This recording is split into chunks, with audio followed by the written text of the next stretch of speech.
আমাদের বিএনপির মহাসচিব ছিল আব্দুল মান্নান মিয়া 11 বছর মহাসচিব ছিল।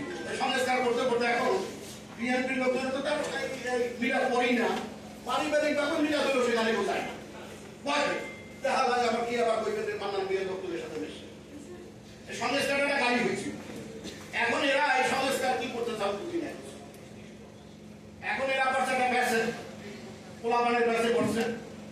এই আপনার এই তত্ত্বাবধায়ক সরকারের উপদেষ্টাদের মধ্যে কয়েকজন আছে, নানান রকমের কাজ করতেছে, আবার একটু লোভ হয়েছে।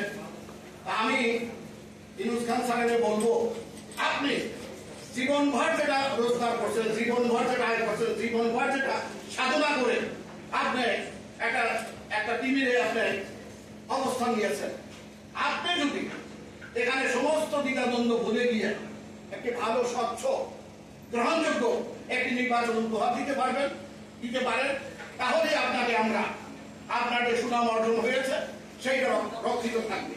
এর ভিন্ন আপনার এই সুনাম, এই আপনার অর্জন, এটা মাটিতে ভুলণ্ডিত হবে। এটা মাটিতে ভুলণ্ডিত হবে যদি আপনি একটি স্বচ্ছ, দিন যত যাবে তত খারাপ অবস্থা হবে বাংলাদেশের আইন শৃঙ্খলা। যত দিন যাবে তত বাংলাদেশের আইন শৃঙ্খলার অবনতি হবে। কারণ আজকে আপনার আজকে নয়াদিগন্ত একটা পত্রিকায় দেখবেন একটি হেডলাইন হচ্ছে, নয়াদিগন্ত পত্রিকা আওয়ামী লীগ আগামী এই ডিসেম্বরের মধ্যে কি করবে বিস্তারিত একটা নিউজ হয়েছে ওর মধ্যে দেখবেন। এখন সেই দিকে আর যেতে চাচ্ছি না, আপনারা আপনাদের কাজটা ঠিকভাবে করেন। এই আমাদের বিএনপির সময় একজন মন্ত্রী ছিল মাহমুদুর রহমান, উনি আপনার এই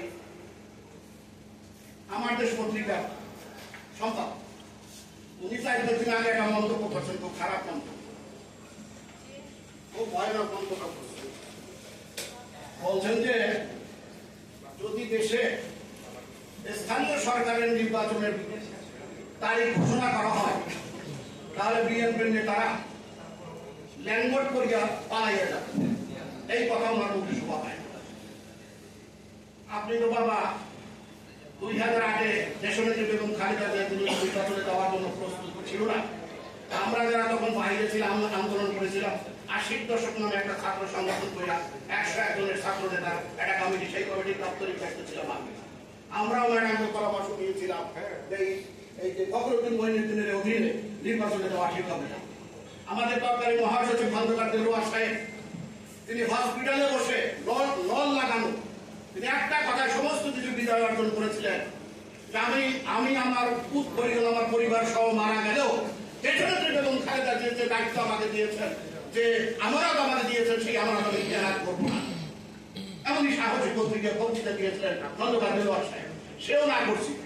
এই মাহমুদুর রহমান, এই জামাত ইসলামী বাংলাদেশ মুজাহিদ, আরো কিছু আমাদের মধ্যে যারা চরমপন্থী কিছু লোকজন ম্যাডামকে রাজি করাকে নির্বাচনে দেওয়া